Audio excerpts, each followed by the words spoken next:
Hello everyone, welcome back to Afroz Civil channel. Today I am going to explain you decertering period as per IS code 456/2000. If you are watching Afroz Civil channel first time, please subscribe now. Please watch this video till the end. तो friends, आज मैं इस video में explain करने वाला हूँ कि farmer का डिसेंटरिंग पीरियड क्या होता है और कितने दिन पे जो है डिसेंटरिंग हटाते हैं। मतलब कि शटरिंग जो आप करते हैं बीम का, कॉलम का, स्लैब का, शेयर वॉल का, तो कब ओपन करते हैं, मतलब कि कब खोलते हैं शटरिंग को।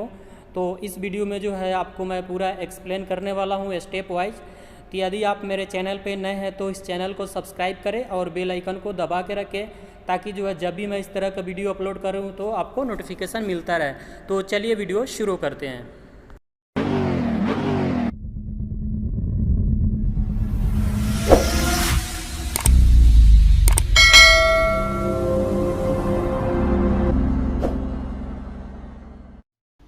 तो फ्रेंड्स, यहाँ पे जो है आप देख सकते हैं डिसेंटरिंग पीरियड एज पर IS 456/2000 लिखा हुआ है।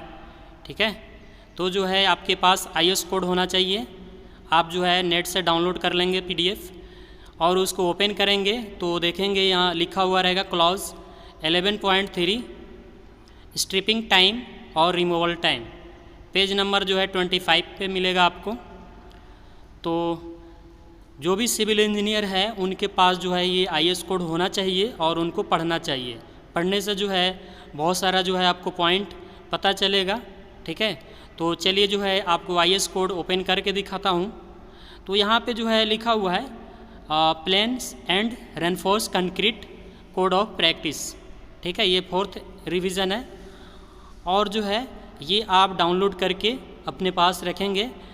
ठीक है, इसका लिंक भी जो है मैं डिस्क्रिप्शन में डाल दूंगा, या आप जो है गूगल पे जाके इसका जो है डाउनलोड कर सकते हैं PDF। ठीक है, तो चलिए जो है पहले मैं जो है 25 पे ले चलता हूँ आपको, पेज नंबर पे। तो यहाँ पे देख सकते हैं जो मैं आपको क्लॉज बताया 11.3 स्ट्रिपिंग टाइम। तो यहाँ पे जो है आप देख सकते हैं स्ट्रिपिंग टाइम जो है लिखा हुआ है, मतलब कि रिमूवल टाइम बोलते हैं। तो इसके अकॉर्डिंग जो है मैं इस वीडियो में बताने वाला हूँ। तो इस वीडियो को जो है आप एंड तक देखेंगे तब जाकर आपको समझ में आएगा। तो यहाँ पे देख सकते हैं कि कॉलम है, ये जो है वर्टिकल मेंबर जो है यहाँ पे दिख रहा है कॉलम है। ठीक है, और ये जो है शेयर वॉल है। ठीक है, तो इसका जो है कब डिसेंटरिंग करते हैं स्टेप वाइज मैं आपको बताने वाला हूँ, तो आप वीडियो में बने रहें। ओके, तो जो है इसका जो है अब आपको मैं बताऊंगा आपको कि नॉर्मल सर्कमस्टेंसेस में क्या होना चाहिए, उसका डिसेंटरिंग पीरियड टाइम क्या होना चाहिए।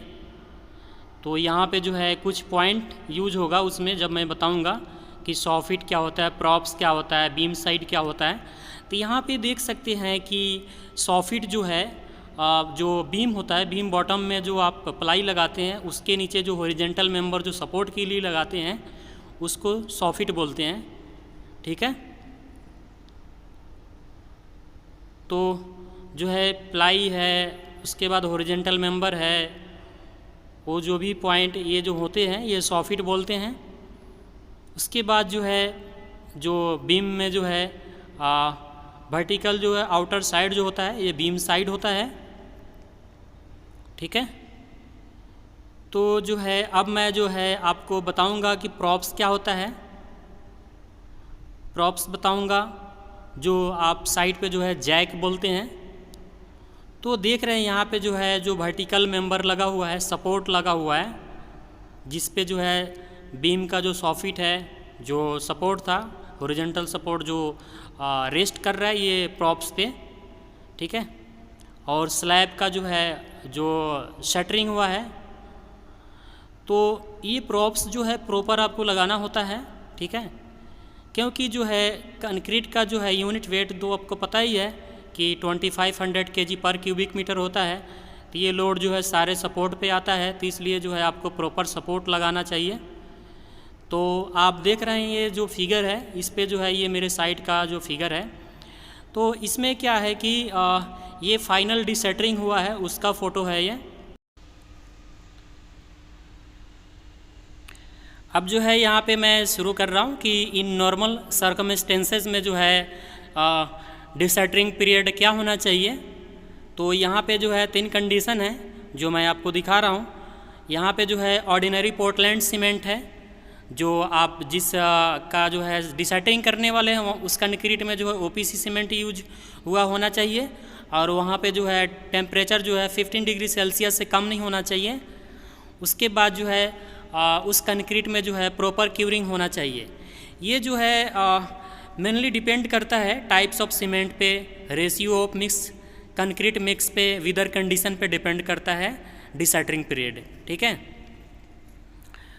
तो अब जो है मैं आपको दिखाऊंगा कि वर्टिकल कॉलम हो गया, शेयर वॉल हो गया, बीम साइड हो गया, उसको कितने घंटे में आप जो है डिसैटरिंग कर सकते हैं। तो यहाँ पे देख सकते हैं कि टाइप ऑफ फॉर्मवर्क का टाइप क्या होना चाहिए, minimum period time for removal of formwork. तो यहाँ पे टाइप्स ऑफ फॉर्मवर्क बताऊँगा, उसका फिर मिनिमम पीरियड बताऊँगा कितने दिन में रिमूव कर सकते हैं। तो ये जो है vertical formwork two columns, walls, beam, sides, मतलब कि कॉलम हो गया, शेयर वॉल हो गया, बीम साइड हो गया, उसको जो है मिनिमम जो है आप जो है रिमूव कर सकते हैं 16 to 24 आवर्स में कर सकते हैं।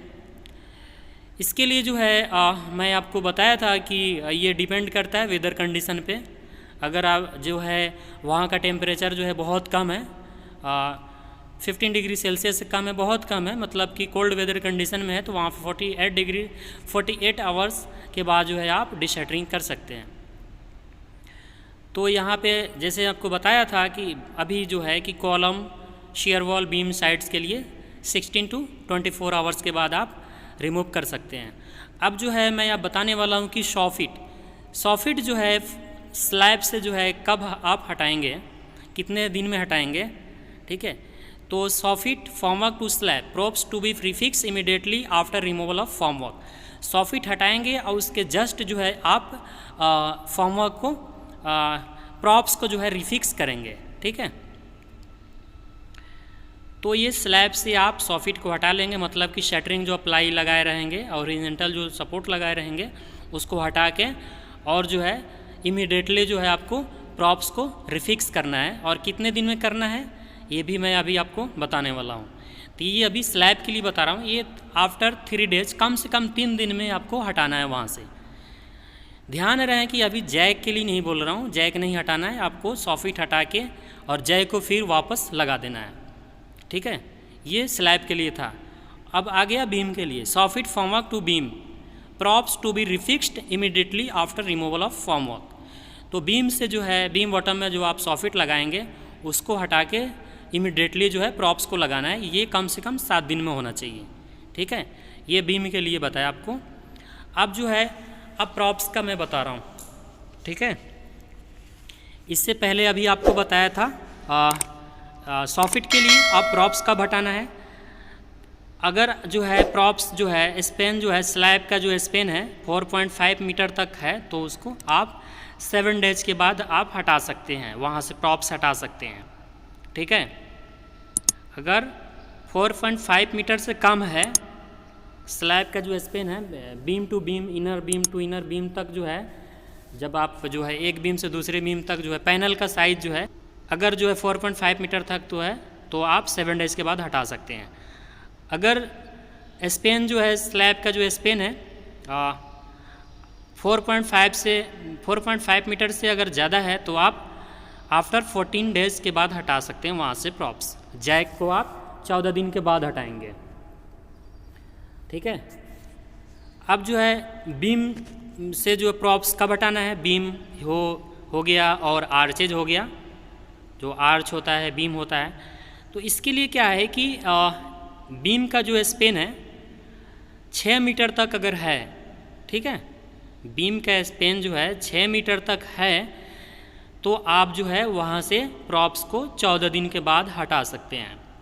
ठीक है, ये ध्यान में रहे कि बीम का स्पेन 6 मीटर तक है, तो आप 14 दिन के बाद आप वहाँ से जैक हटा सकते हैं। उसके बाद 6 मीटर से ज़्यादा है, बीम का स्पेन जो है 6 मीटर से ज़्यादा है, तो आप जो है वहाँ से जैक जो प्रॉप्स है 21 दिन पे हटा सकते हैं। आफ्टर 28 डेज पे आप रिमूव कर सकते हैं वहाँ से जैक।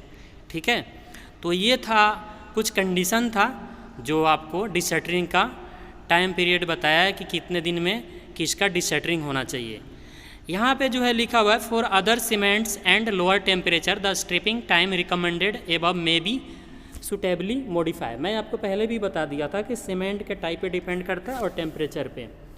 अगर अलग सीमेंट होगा और टेम्परेचर अलग होगा तो इसका जो है टाइम पीरियड वेरी करता है, मॉडिफाई आप कर सकते हैं। साइट इंचार्ज जो इंजीनियर होता है उसके प्रेजेंस में आप जो है आप उनसे पूछ के उनके प्रेजेंस में आप हटा सकते हैं। ठीक है, तो ये जो है types of cement, ratio of concrete mix, weather condition पे डिपेंड करता है। तो आई होप कि आपको ये वीडियो अच्छा लगा हो, तो मेरे चैनल को सब्सक्राइब करें और बेल आइकन को दबा के रखें। Thank you.